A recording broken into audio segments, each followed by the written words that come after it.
On collectionne les stickers au lieu de se parler. Un pouce levé quand on aime, un autre pour cliver. Un dessin pour un sourire, un destin pour pleurer. Une icône de colère pour masquer la pensée. On a noyé nos mots, étouffé notre propre histoire. De petits émojis projetés comme un bavoir.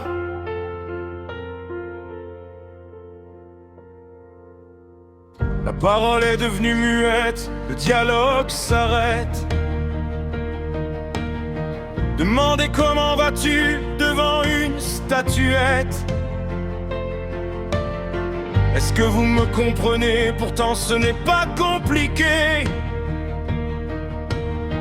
Il y a moyen de parler le français, d'apprendre à communiquer.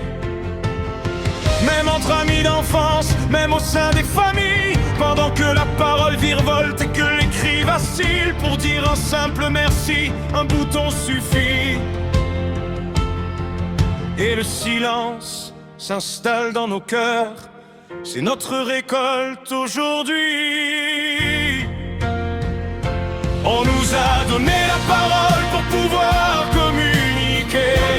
Pour pouvoir communiquer. Et l'homme a décidé de ne plus parler. L'année de ne pas en parler. Rien que des pouces, des doigts, des émoticônes en guise de phrase.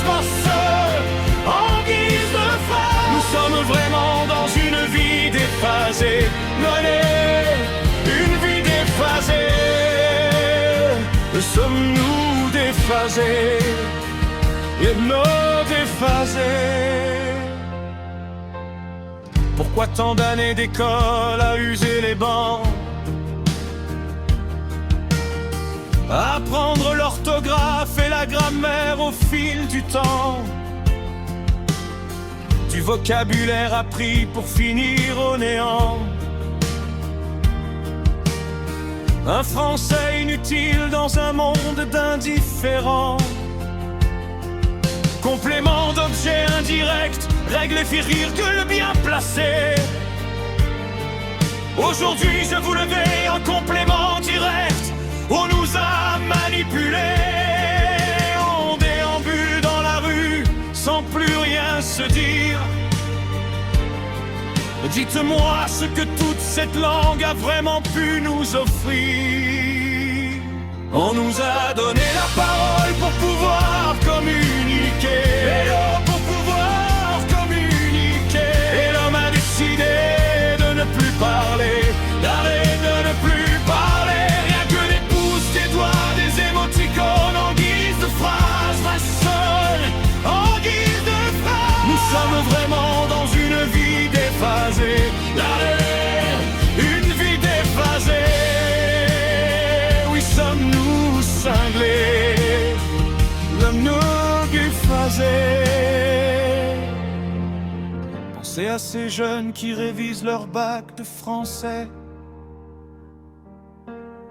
qui récitent les grands auteurs, la rhétorique et les vers secrets, pour finir devant leur écran, sur leur téléphone, sur leur ordi, face à une langue assassinée, un langage totalement anéanti.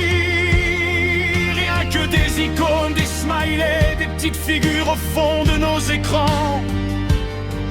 Comme si les algorithmes nous prenaient vraiment pour des ignorants.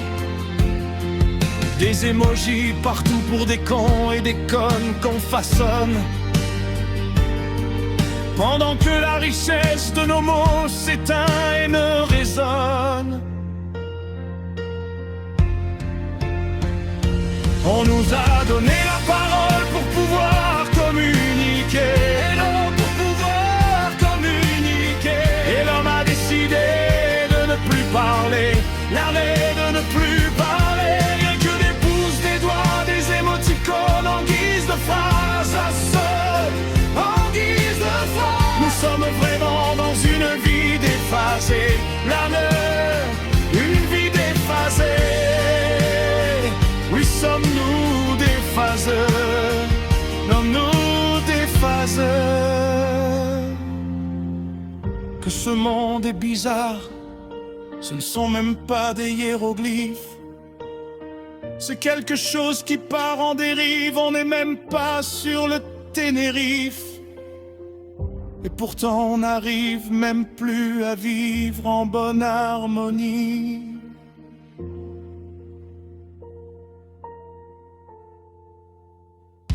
On nous a donné la parole pour pouvoir communiquer. Et pour pouvoir communiquer, et l'homme a décidé de ne plus parler, de ne plus parler, rien que des pouces, des doigts, des émoticônes en guise de phrase. En guise de phrase. Nous sommes vraiment dans une vie déphasée, une vie déphasée. Oui, sommes-nous déphasés, une déphasée. Oui, sommes-nous cinglés, nous déphaser. Mais quand je vis déphasé, quand je vis déphasé,